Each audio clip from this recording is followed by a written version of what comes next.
Olá, tudo bem? Eu me chamo Cláudia, sou enfermeira, trabalho no serviço de hemodiálise aqui no JF. E na semana de enfermagem venho falar com vocês um pouquinho sobre a nossa experiência e tratar de uma temática bastante pertinente, que é a doença renal aguda associada à Covid-19. Nós temos recebido um grande quantitativo de pacientes com indicação de terapia renal de substituição e cerca de 30% hoje dos pacientes que estão internados na UTI Covid, eles têm necessitado, da avaliação do nefro e têm sido indicado a terapia. Muitos colegas têm nos perguntado por quê, qual é o motivo, qual é a associação. Os estudos eles são novos, mas eles nos revelam que o vírus ele não está restrito somente ao pulmão, ele atinge vários outros órgãos e entre esses órgãos estão os rins. Uma vez instalado o processo inflamatório, esse paciente pode vir a apresentar uma lesão renal e necessitar dessa terapia de substituição. E eu pergunto a vocês, que terapia é essa? Ou vocês me perguntariam, que terapia disponíveis nós temos? Existem 3 tipos de modalidade, que seria a terapia pela diálise peritoneal, onde se utiliza o peritônio como uma membrana de troca, mas nós não utilizamos. Existiria o transplante, que não se adequa porque o nosso paciente é agudo. E existe a hemodiálise, que é a que nós utilizamos, que se trata de uma máquina de proporção ligada a um circuito extracorpóreo artificial que faz a função do rim, que é de depurar e ultrafiltrar. Muitas vezes o paciente vai precisar depurar e ultrafiltrar, e outras vezes ele vai precisar só depurar ou só ultrafiltrar. O que é e onde é que a enfermagem entra nisso, Essa é a pergunta. Eu digo a vocês que a enfermagem ela está envolvida em todo o processo, desde o momento da decisão médica pela hemodiálise até a alta e recuperação da nefro. Uma vez que o médico indica o tratamento, ele vai solicitar a inserção de um acesso central, que pode ser na veia jugular, ou na veia femoral, ou na veia subclávia, são as mais comuns. Uma vez inserido esse acesso, a enfermagem mais uma vez entra com a questão dos cuidados com esse acesso. Após inserido, esse paciente pode apresentar um grande hematoma, um sangramento intenso, e aí nós já ficamos atentos a isso. Tem o risco de infecção relacionada ao catéter, tanto a infecção sistêmica quanto a infecção de ósseo de catéter, que é bem diferente uma da outra, e que a gente tem que ter esse conhecimento teórico para estar distinguindo e estar ali junto com a equipe médica cuidando desse paciente em relação a isso. Uma outra coisa muito importante também é a anticoagulação. Esses pacientes necessitam, muitas vezes, de serem anticoagulados, até porque o sangue dele vai entrar em contato com um objeto estranho ao seu corpo, que vai facilitar a coagulação. Os estudos também eles indicam que esses pacientes, acometidos pela Covid, eles têm uma tendência maior à formação de trombos. E os nefros eles já ficam bem atentos a isso, porque esses pacientes apresentam um dedímero mais elevado, enfim. Então, ocorre uma prescrição de anticoagulante para esses pacientes, sim. Claro que obedecendo a algumas regras, Se o paciente está com risco de hemorragia ou hemorragia em evidência, ou vai fazer algum procedimento cirúrgico, é claro que não é feito essa anticoagulação. Mas na prática, sim, por conta dessa formação de trombo mais acentuada durante o tratamento. Existem vários meios de anticoagular, mas o método farmacológico que nós utilizamos é a heparina fracionada. E também, após devolver o paciente, terminado o tratamento, os lúmenes do acesso também são anticoagulados, não a nível central, mas local, para que ele não venha a ser obstruído. Quem liga o paciente à máquina é o técnico ou o enfermeiro. Ele também pode ligar porque ele tem conhecimento para isso, mas o técnico ele liga esse paciente seguindo rigorosamente a prescrição, liga através do catéter. Existem 2 segmentos, um arterial e um venoso. Por um a gente puxa e por outro a gente devolve. E existe uma bomba que puxa de forma negativa na máquina esse sangue e devolve pelo venoso. Durante o tratamento, que dura cerca de 3 a 4 horas, podem acontecer diversas intercorrências, como hipotensões, hipoglicemias e até mesmo a parada cardiorrespiratória. Então, mais uma vez, a equipe tem que estar bem atenta, preparada para intervir. A comunicação entre técnico e enfermeiro tem que ser efetiva para que a gente possa trabalhar de forma bem rápida e atuar ali bem de forma presente. É muito dinâmico, a gente não fica parado, fica visitando os leitos, né? O enfermeiro faça essa visita. Muitas vezes eu tenho simultaneamente, durante o plantão, cerca de 4, 5, 6 diárias rodando ao mesmo tempo. E a gente tem que ficar muito atento a essas intercorrências, para, junto com o médico, decidir da forma mais adequada, dentro da segurança do paciente, as condutas corretas, né, para atender esse paciente. Normalmente os nossos pacientes, eles têm necessidade de diálise diária, devido à sua instabilidade hemodinâmica. São pacientes críticos, pacientes mais instáveis, pacientes que requerem realmente uma maior atenção. Uma outra coisa bem curiosa também é que esses pacientes, muitas vezes, eles necessitam estar pronados. E aí existe aquela dúvida, dialisa ou não dialisa, né, o paciente pronado? Não há contraindicação, desde que não prenda o catéter, né, na hora que vira o paciente, claro, logicamente, que interrompe a diálise se for pronar. Depois que posiciona o paciente, ele estiver numa posição confortável e não estiver inviabilizando o acesso ao catéter, ele pode se dialisar também nessa posição. Não há assim, uma contraindicação contra isso, até porque ele passa muito tempo naquela posição. E quais seriam os outros cuidados, né? O enfermeiro também faz visita nas máquinas, ele checa os parâmetros, ele checa a monitorização. O técnico, ele tem uma folha de planilha, de um registro de monitorização desse paciente durante todo o tratamento, do início ao fim, e das intercorrências. E nós checamos parâmetros de bicarbonato, de sódio, fazemos reposição na máquina de potássio, de glicose, fazemos volume quando é necessário para o paciente nos quadros de hipotensão, fazendo correções, né? E eu acho isso pura ciência, pura técnica também. A gente tem que ter esse conhecimento científico bem consolidado para que a gente possa ter segurança no que está fazendo. E eu acho isso fantástico, né? Assim, a cada dia que passa eu mais me surpreendo com a nossa profissão.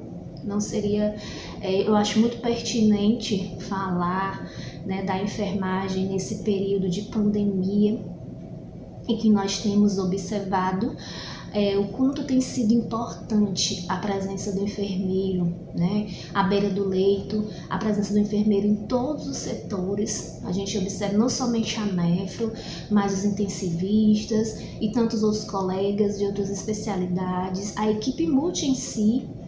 Mas eu quero focar aqui na enfermagem, por ser o ano da enfermagem, por estarmos atravessando um momento extremamente atípico, né, na nossa vida.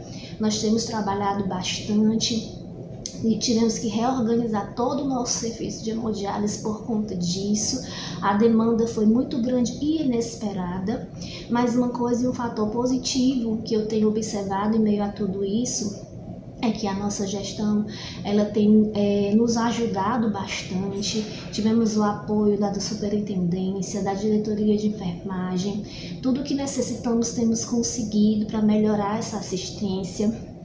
Tanto recursos humanos, porque tivemos que aumentar o quantitativo de técnicos, quanto recursos materiais, com insumos, maquinários, né? Estivemos aí recebendo máquinas novas para atender a demanda, e isso para mim é fantástico, né? Assim, eu fico muito satisfeita. Digo a você que estou cansada, né, do trabalho em si, o corpo cansa, a mente cansa, mas todo dia quando eu venho trabalhar, quando eu venho realizar aqui o meu plantão, eu me lembro disso. Eu me lembro que sou enfermeira, eu me lembro que estou ajudando a salvar vidas, que sou essencial juntamente com a minha equipe nesse serviço, que estamos fazendo história, que um dia eu vou contar para os meus filhos, para os meus netos, tudo isso que estivemos passando. E me sinto realmente muito apoiada pela minha instituição nesse momento. Quero deixar aqui toda a minha gratidão, quero deixar aqui toda a minha felicidade por isso. Lembrando a vocês que esse é o ano de fato da enfermagem, onde temos tido visibilidade, onde os nossos colegas da equipe BUS têm percebido a importância do enfermeiro, e eu quero que a gente possa fixar isso, né? A gente tem lutado aí por melhores salários, pelo reconhecimento da nossa profissão, isso é realmente notório, mas eu também tenho visto em meio à adversidade o quanto somos importantes, que vai além da nossa vocação, do nosso chamado, que a enfermagem não é somente arte, ela é ciência, que para eu cuidar bem do meu paciente eu preciso conhecer, eu preciso saber, eu preciso também ter bom senso, eu preciso trabalhar em equipe. E tudo isso junto forma, né, o que nós temos hoje. Desde já eu deixo meu grande abraço e desejo sucesso a todos os colegas. Espero que todos estejam bem. Meu nome é Franco, eu sou enfermeiro do IJF. Nesse momento eu estou lotado na UTI Covid como enfermeiro diarista. E desde o início eu venho acompanhando o desenvolvimento da nossa terapia intensiva na nossa instituição. Então, eu percebo assim uma grande evolução da nossa unidade, né? A gestão, desde já eu quero ser grato, porque vem nos dando um bom apoio, né? Tanto nessa questão de logística estrutural, como na questão de alinhamento de fluxos e processos. Isso é importantíssimo para o desenvolvimento da unidade, importante para o desenvolvimento das pessoas. Eu percebo assim que algumas pessoas elas vêm se superando mesmo, tanto questões pessoais de medos, de anseios, como também questões técnicas científicas, o desenvolvimento técnico-científico das pessoas. Então isso é muito legal de se ver, e desde já eu quero agradecer a instituição por estar favorecendo esse desenvolvimento das pessoas, né? Isso é importantíssimo, e eu acredito que o grande legado que as pessoas vão carregar pós-pandemia vai ser o seu desenvolvimento, vão sair pessoas mais maduras, pessoas mais experientes, pessoas mais humanas. Então o grande legado vai ser esse, né? E não tenho a menor dúvida que isso venha acontecer, né? Então também quero ser grato aqui aos profissionais, né, da ponta, que diuturnamente estão aí vencendo cada dia uma nova batalha, cada paciente é um novo desafio, e assim, incansavelmente os profissionais estão nessa batalha diária, né? Então sou grato a todos pelo apoio, né? Desde já quero dizer que estamos juntos e vamos continuar juntos vencendo isso aí, tá? Então fui convidado aqui para falar um pouquinho a respeito do cuidado clínico, né, do paciente crítico Covid.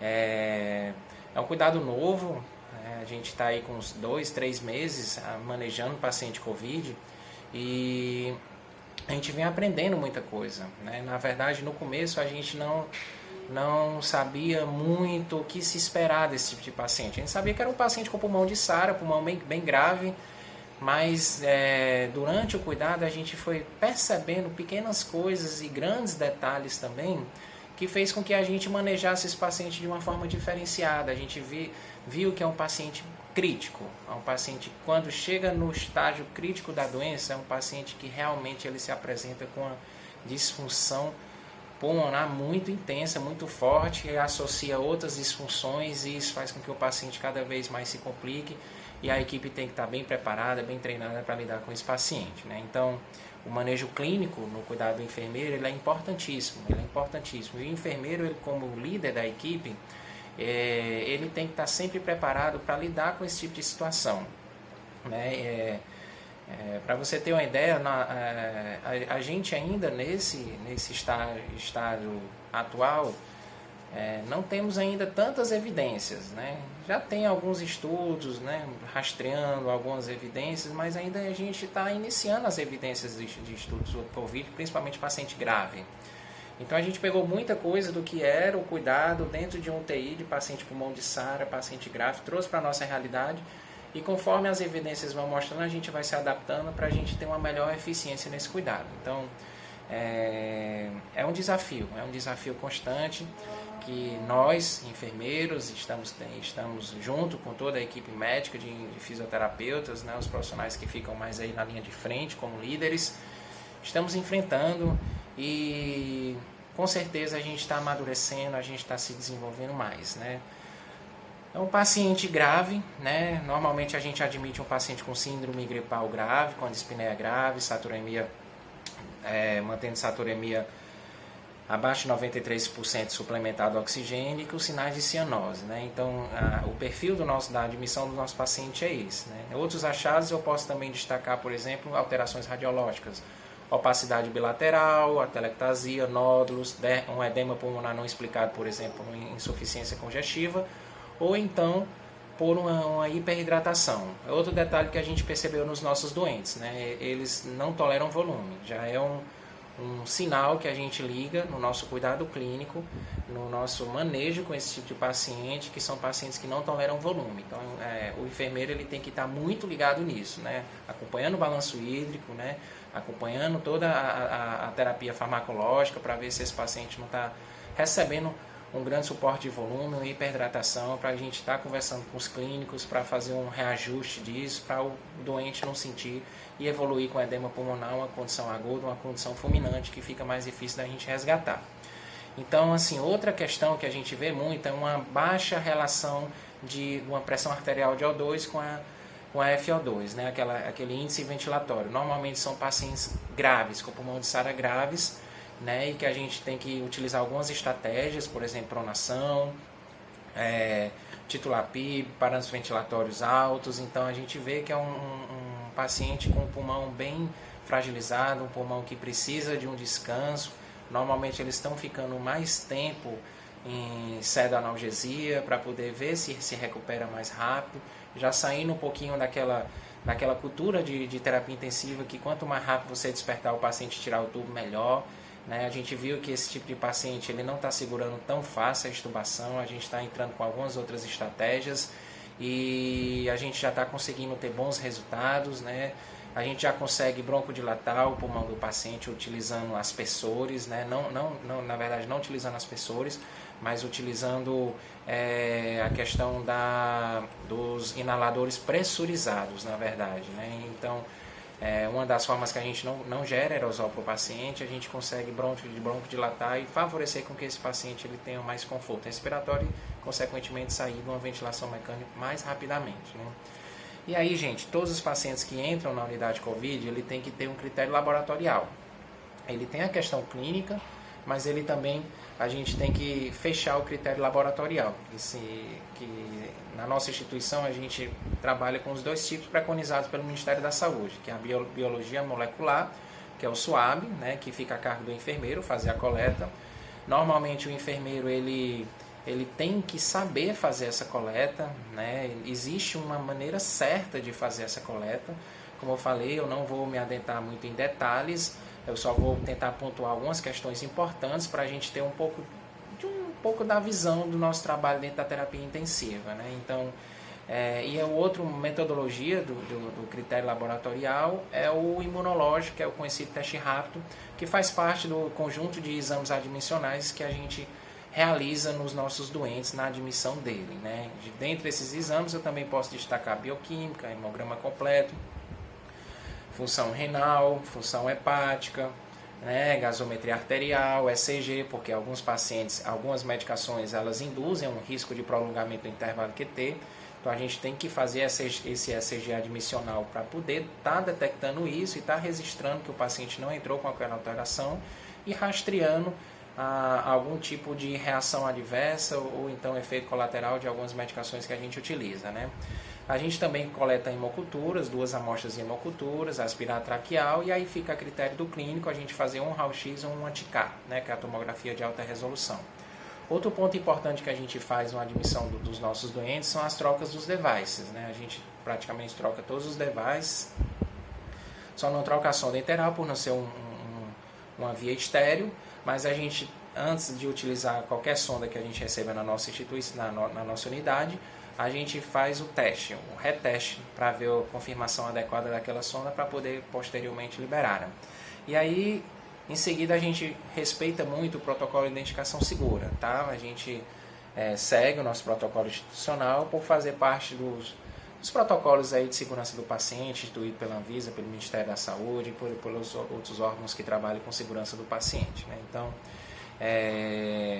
dentre os nossos exames adicionais, existem alguns outros detalhes, mas basicamente são esses, né, que ficam sob responsabilidade do enfermeiro fazer a coleta e o direcionamento desses exames, né? Então, a gente vê a importância do enfermeiro já no início da estipulação do tratamento desse paciente na nossa unidade, né? Então, outro ponto que a gente pode estar detectando e rastreando são sinais e complicações clínicas, como insuficiência respiratória. A gente tem até um manejo clínico instituído pela nossa CCH que deixa bem claro como é que a gente faz esse rastreamento, né?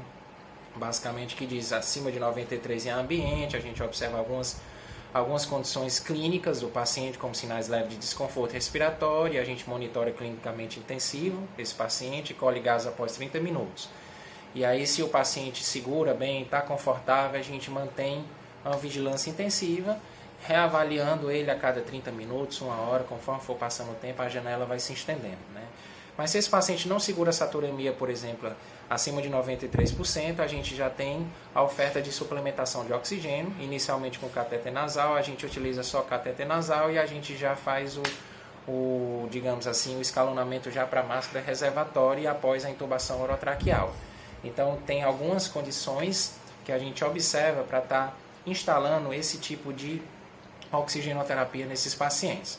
Por exemplo, a gente começa com o catéter nasal O2, né, tipo óculos, aquele que é conhecido nosso, a oferta de 3 a 5 litros por minuto, e um detalhe que a gente não pode ter umidificação, né, nessa oxigenação, porque é um risco a mais que a gente gerar aerosol e expor os profissionais ou então outros doentes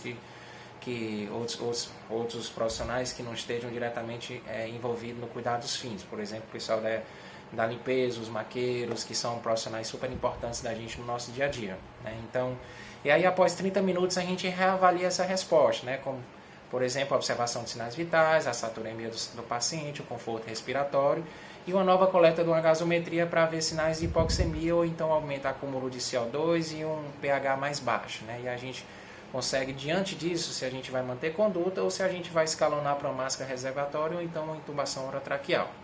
E aí, se chegar nesse momento de intubação orotraqueal, né, o enfermeiro ele tem uma participação muito importante, porque ele meio que gerencia o processo da sequência de intubação rápida. O líder é o médico, mas eu destacaria como enfermeiro, como gerente de toda essa logística. E aí, desde o início, antes de entrar no leito, a gente faz alguns checklists, basicamente, se a gente tem algum que a gente classifica como kit de intubação rápida, que é o que? Se o material médico e as drogas estão preparadas, se todos os profissionais estão usando EPI, e esses EPIs eles estão adequados em todos os profissionais, se o paciente está com acesso pérvio, venoso pérvio, que é fundamental para a gente instituir as drogas, né, durante o processo de intubação. E após entrar na nossa instituição, a gente preconiza que quanto menos profissionais envolvidos no momento do procedimento, melhor. Preconiza que seja o médico, o enfermeiro e o fisioterapeuta. E a gente deixa um técnico de enfermagem no antessala, né, na nossa antessala, pronto para dar algum suporte dentro da sua atribuição. Então isso também tem um sentido de estar protegendo e expondo minimamente os profissionais. E aí também existe uma recomendação que os profissionais envolvidos nessa intubação sejam profissionais mais experientes, para não haver inúmeras tentativas, né? A gente, quanto menor tentativa tiver, né? Se, por exemplo, a gente conseguir intubar um paciente da primeira vez, né, com sucesso, o risco de exposição aos profissionais é menor. Então, e também para o paciente, clinicamente, é melhor, porque o paciente não tem tanta hipoxemia, a gente já consegue resgatar e já instituir a terapia de ventilação mecânica invasiva. Mas a gente tem que observar alguns pontos. Por exemplo, se o paciente está monitorizado adequadamente, se o ventilador está pronto, está testado, né? Se o plano de intubação ele foi verbalizado e confirmado pelo líder, normalmente o médico faz, olha, eu vou querer analgesiar dessa forma, sedar dessa forma, bloquear dessa forma, o tubo é esse, a gente passa todo o plano de intubação antes, né? Se o paciente está posicionado, todos os materiais, as drogas estão preparadas e testadas. E aí tudo isso é importante porque nos dá uma segurança para ter uma eficiência maior durante o procedimento, né? A gente preconiza-se usar todas as técnicas de proteção que são recomendadas, né? Desde o clampeamento, desde a proteção do tubo, desde a pressão adequada do CAF, até uma proteção barreira física para não gerar respingo para os profissionais. Tudo isso a gente tem uma preocupação lá na nossa prática clínica de estar instituindo isso para nos dar uma maior tranquilidade para lidar com esses pacientes. Eu falo assim que quanto maior proteção a gente tiver, mais seguro a gente está. Então isso faz com que a gente tenha uma segurança em estar desenvolvendo na nossa profissão, desenvolvendo as nossas atribuições de uma forma segura, de uma forma confiante. E aí a gente já na sequência, a gente já deixa a sedação contínua preparada, e aí a gente já conversa com o clínico, então com o cirurgião que esteja lá, para ver a possibilidade de considerar uma invasão com linha arterial, ou então o catéter de linha de veia profunda, né, que é a PAI, e o catéter central, já que esses pacientes normalmente eles utilizam a terapia farmacológica de médio a longo prazo. Então normalmente são pacientes também que têm veias periféricas bem difíceis de instituir uma terapia de médio e longo prazo, então a gente já preconiza de fazer uma punção de catéter de veia profunda, né? E aí o enfermeiro também ele pode e deve fazer os ajustes iniciais da ventilação mecânica invasiva, né?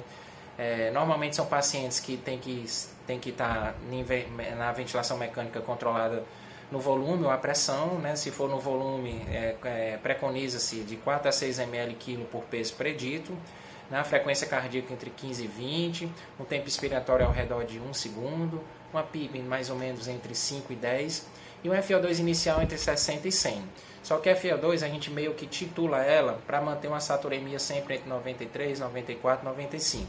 E aí a FO2 que a gente conseguir manter essa saturemia, a gente deixa essa FO2 no ventilador para não estar ofertando oxigênio sem necessidade desses pacientes, já que oxigênio em excesso, principalmente em pacientes com pulmão de SARA, não é benéfico, né? Existem alguns cuidados extras que a gente tem que se atentar. Por exemplo, como fazer a medição das pressões de platô e da distensão, fazer uma avaliação e uma checagem geral do circuito, né, do ventilador desses pacientes, respeitando sempre a utilização de 2 filtros. O filtro de umidificação passiva, que a gente chama de filtro HME, e o filtro de barreira exalatória, que é o filtro EPA, que popularmente também é conhecido como filtro bacteriológico.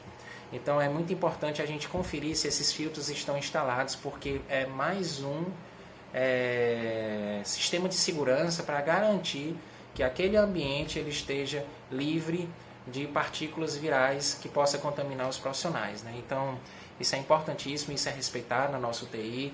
Graças a Deus a gente tem os insumos sempre necessários, até hoje nunca faltou. Então, mais uma vez eu sou grato aqui por toda a logística, as pessoas envolvidas na logística da unidade, né? E aí, gente, a gente também, como eu falei, a gente também pode utilizar inaladores pressurizados para administrar broncodilatadores. A gente já utilizou nos nossos pacientes, é super seguro. Tem uma forma adequada de utilizar, a gente utiliza o ventilador para fazer os puffzinhos. Então, no sistema fechado, a gente clampeia, pausa o respirador, conecta o adaptador, conecta o puff, e aí, conforme o final da expiração e o início da inspiração, tem um módulo no ventilador que facilita com que a gente administre isso. Então, é super seguro e isso tem um benefício muito grande, porque principalmente naqueles pacientes que evoluem com broncoespasmo, né? A gente consegue tirar ele mais fácil da ventilação mecânica, o paciente não desenvolve angústia respiratória e a gente consegue manejar melhor o paciente. Então são cuidados iniciais, logicamente que depois que intuba e inicia a ventilação mecânica, após 30 minutos, 1 hora, se coleta-se uma gasometria. Já destaco aqui que a gasometria ela é responsabilidade do enfermeiro, né, a coleta, por ser uma punção arterial, né, deve-se fazer o teste Allen, né, todo como é indicado a técnica correta conforme as evidências. E na UTI Covid quem faz isso é o enfermeiro, e a gente está tendo um bom resultado assim, nessa questão de humanização. Quando a gente tem PAI instituídas, o enfermeiro é que maneja, faz a coleta, a seriação da gaso pelo sistema de PAI. Então isso tudo a gente consegue ter nesse manejo uma facilidade da gente não estar perfurando o paciente sem necessidade, né? Então, após 31 ou 1 hora, a gente coleta essa gasometria para fazer os ajustes da ventilação mecânica. Que a gente tem com uma parceria forte aí, o pessoal da fisioterapia, um pessoal forte aí também dentro da nossa unidade. Desde já eu quero deixar aqui também meu agradecimento a eles. E aí, gente, outro ponto que o enfermeiro também acompanha bem de perto é sobre a supervisão e a instalação da terapia farmacológica intensivista, né? Eu destaco aqui alguns pontos. Por exemplo, especificamente nos pacientes COVID, eles são pacientes que podem desenvolver um processo de coagulopatias, né? Então, normalmente, com pacientes, a gente já teve casos de PCR por tamponamento, por questões de tromboembolismo, né? Questões de TEP fulminante. E aí, esses pacientes, necessariamente, eles têm que fazer profilaxia para tromboembolismo venoso, né? Logicamente que a gente tem que se atentar só para as contraindicações, né? Sangramento ativo, plaquetopenias severas, e a gente dialoga muito com os clínicos, né? Isso é uma prescrição médica, mas o enfermeiro, a equipe de enfermagem, ela é responsável por administrar, por acompanhar, por supervisionar toda essa parte da terapia médica farmacológica, né? Então, a gente, na verdade, tem um ponto muito positivo na nossa UTI, que a gente dialoga muito entre os profissionais, né? Os médicos, normalmente, eles estão pedindo as nossas percepções do paciente, percepções do pessoal da fisioterapia. Então, isso é muito legal também de ver acontecendo, né? E isso é principalmente muito benéfico para os pacientes, né?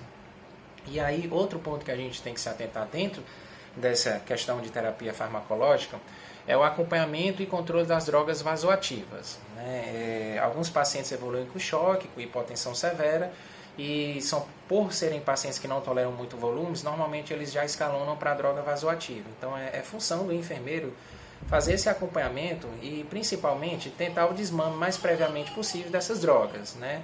A gente tem, normalmente, quando o paciente ele entra numa droga vasoativa, a gente tem a condição de instalar uma linha arterial invasiva, né, para fazer o monitoramento da pressão, a pressão arterial invasiva. E aí a gente tem uma facilidade de ter uma eficiência e uma fidedignidade maior nessa questão da pressão do paciente e acompanhamento da pressão arterial média, né? E aí que faz com que a gente faça a titulação das drogas vasoativas.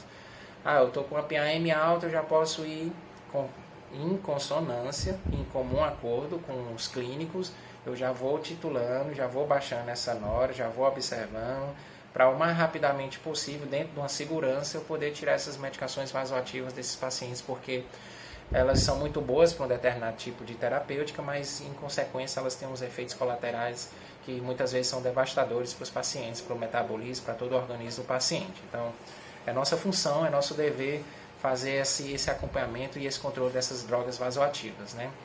Como eu falei, a gente também deve evitar a hiperidratação, principalmente pelo risco iminente de edema pulmonar, né? São pacientes que não toleram volume, também são pacientes que, por terem estado de hiperosmolar, eles evoluem muito fácil com cetoacidose. Então, normalmente, eles desenvolvem mais resistência à insulina, né?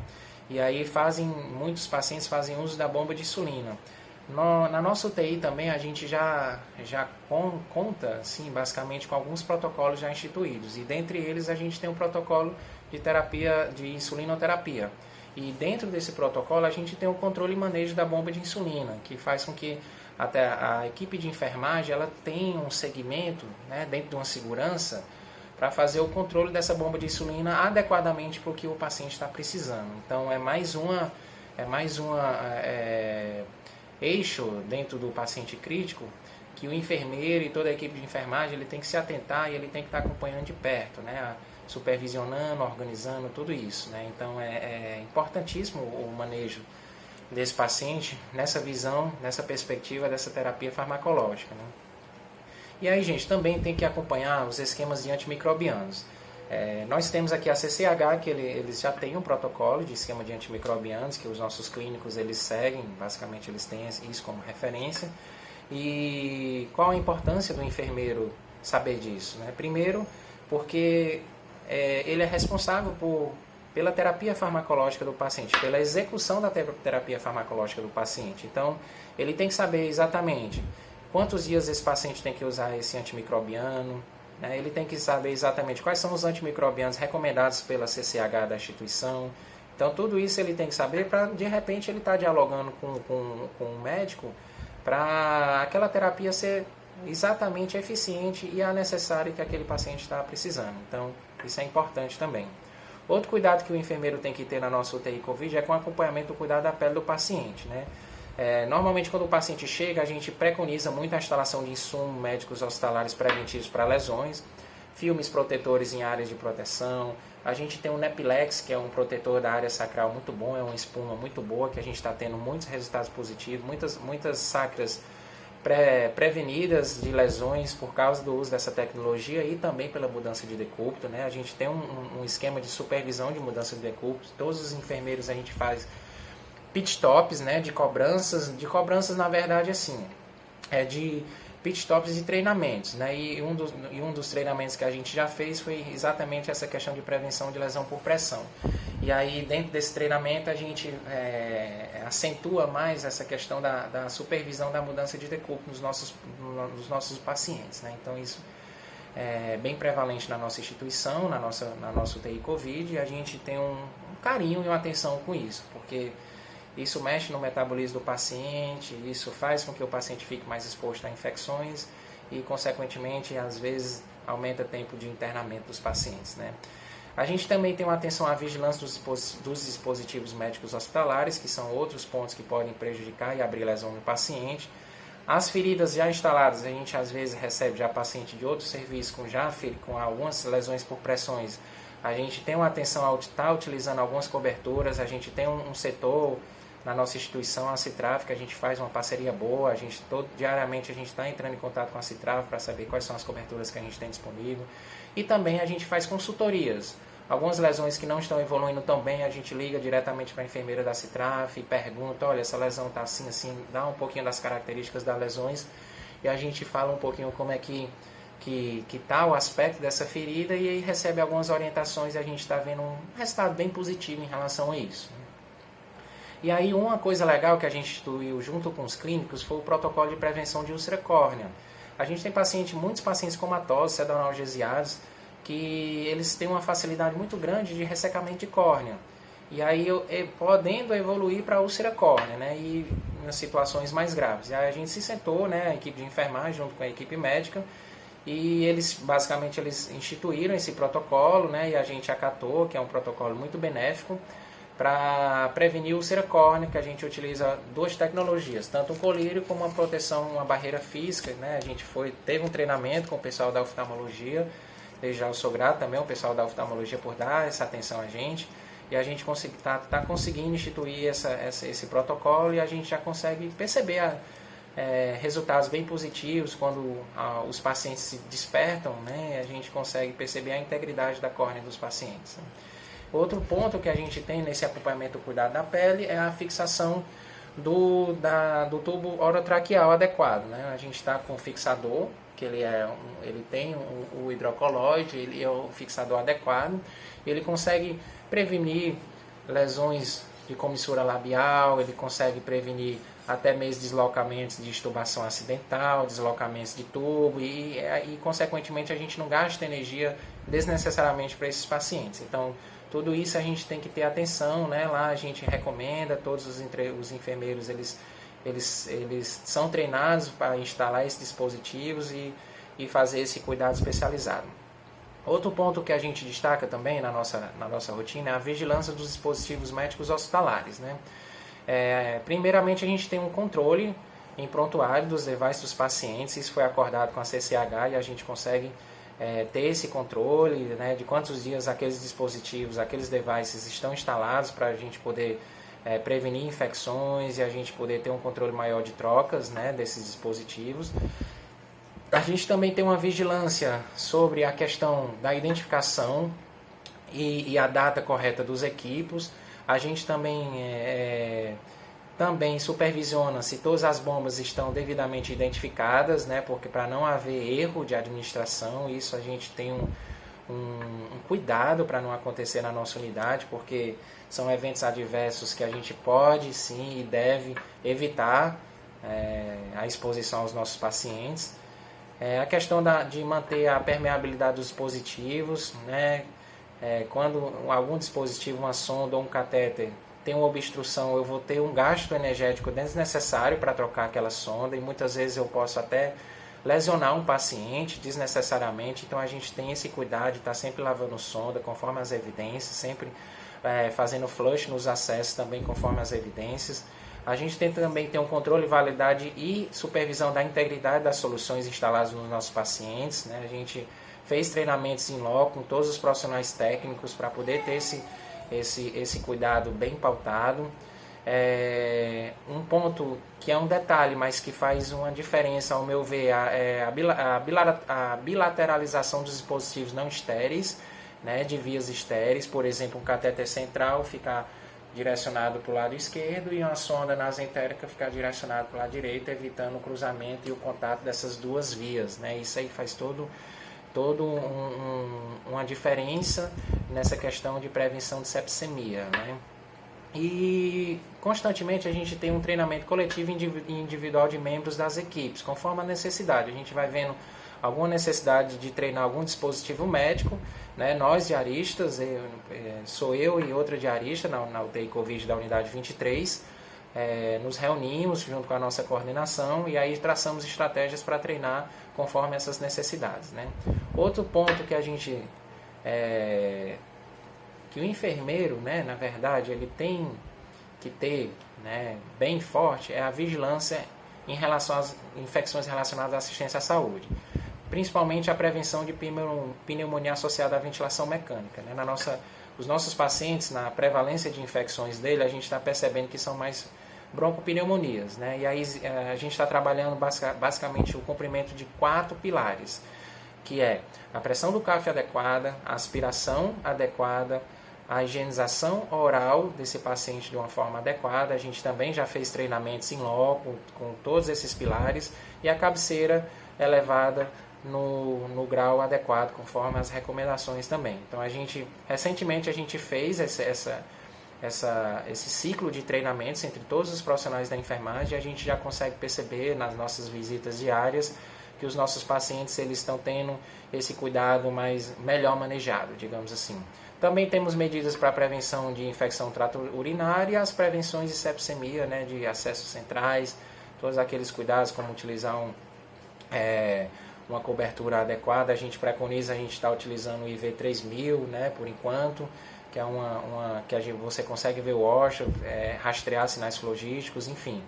E também a gente está começando a fazer o planejamento para a construção dos nossos indicadores, porque esse período inicial a gente estava muito demandando nessa questão logística e organizacional da unidade. Então a gente já passou um pouco mais esse momento, a gente já chegou na nossa capacidade máxima, que é 50 leitos, a gente tem na nossa unidade 50 leitos de UTI, e agora a gente já consegue planejar melhor e ver e coletar os nossos indicadores. A gente já fez esse início de coleta, e nos próximos dias ou então nas próximas semanas a gente já consegue ter a construção dos nossos indicadores, né?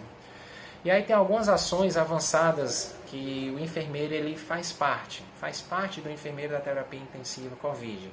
No caso de uma SARA, de uma síndrome da angústia respiratória, né, grave, normalmente quando você vai ver o paciente está lá sufocado e você já tem que puxar o carrinho de emergência, já tem que chamar o clínico e aí já tem que dar o suporte de imediato conforme as recomendações.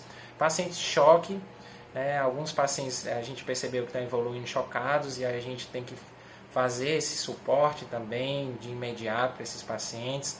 E também pacientes com disfunção cardíaca, principalmente aqueles que já têm comorbidades cardíacas, né? A gente percebeu também que eles evoluem com algumas disfunções cardíacas, inclusive alguns entrando em dobutamina, nessas drogas mais direcionadas que são consideradas cardiotônicas, né?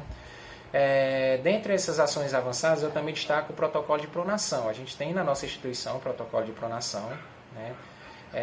Eu percebi que a enfermagem, a fisioterapia e a medicina, ela está bem unida e ela está bem sinergizada nessa relação do protocolo de pronação. Realmente o paciente evolui com a SARA moderada a grave, com aquele índice ventilatório, aí já é um candidato à pronação, e aí toda a equipe já conversa entre si, como é que a gente vai pronar, conforme o protocolo, tem que proteger isso, tem que respeitar isso. E isso está sendo bem importante, porque a gente está conseguindo recuperar nossos doentes através dessa manobra. Era uma manobra que a gente não tinha, pelo menos eu, na minha experiência de terapia intensiva, eu tinha visto já 1 ou 2, 3 vezes, mas eu não ainda tinha vivenciado com tanta intensidade como eu estou vivenciando agora. Praticamente de 20 a 30% dos nossos pacientes agora, na minha cabeça, eles têm indicação de pronação, e a gente prona dentro da segurança, depois desprona, avalia, e aí tem todo um protocolo que a gente segue, né?